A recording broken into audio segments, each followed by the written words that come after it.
Welcome to another episode of Show and Tell Book Nook. I'm Chantel. And I'm Amber. And today you're going to join us as we pick our March book club pick. It's going to be actually a very unique way of doing it. Amber and I both inadvertently made like a New Year's resolution of reading one classic book per month. And this month we kind of just decided, you know what, let's just read a classic book. But we have a long list of them that we need to read.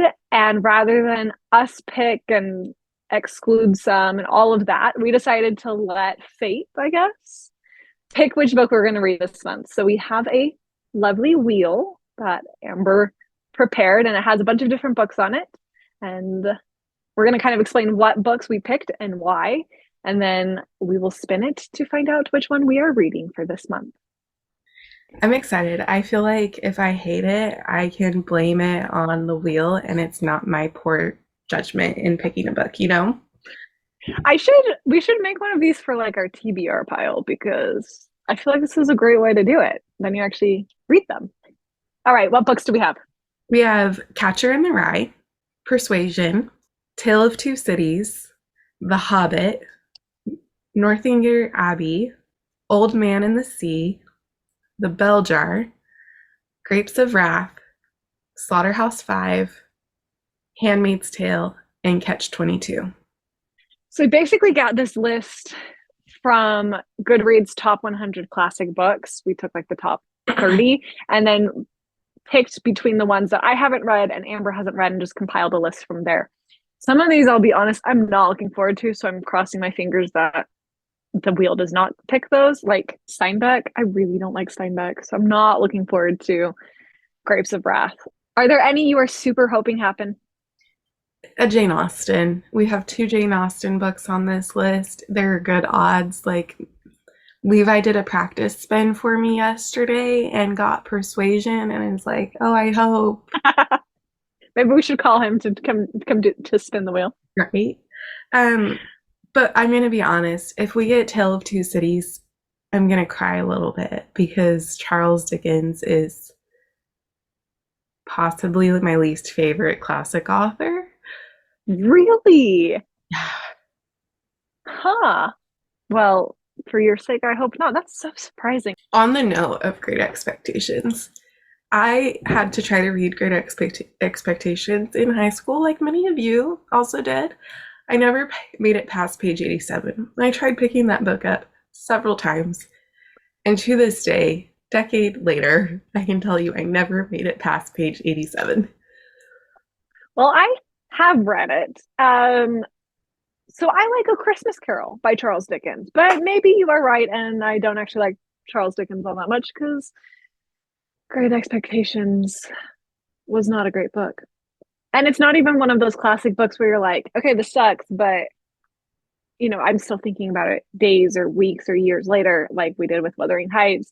I could quite frankly care less about The Great Expectations. Anyway, Shall we spin the wheel and find out our fate? yes, ma'am. Let's. Oh, fingers crossed. I love the wheel. I love the wheel. This is like the best thing we've thought of. The Catcher in the Rye. Okay. This is actually perfect because when it comes to the top 10 most popular classic books, I have now read 9 out of the 10. And the last one I had left was A Catcher in the Rye. So I am slowly becoming more classically educated, I guess. I honestly can't remember that much about Catcher in the Rye. And so I'm glad that we're going to go into this book without expectations or like this is what you're supposed to learn from it, because it was just the other day that I was scrolling through TikTok and an author was like, hey, when I say the cup is blue, I mean the cup is blue. It's not a metaphor or an allegory. It's not trying to give extra meaning. Like, I don't think F. Scott Fitzgerald was really trying to communicate something with the color green. So I'm looking forward to going into Catcher in the Rye without the literary pressure of our AP learning experiences and actually just enjoying it for the story like I think the author intended us to. But don't worry, when we post our review and what we learned from Catcher in the Rye on March 30th, we will also include some elements that English majors and similar people suspect that the author used to kind of move his storyline along. So different literary devices or symbols that are throughout it and things like that. Thanks for joining in for this episode.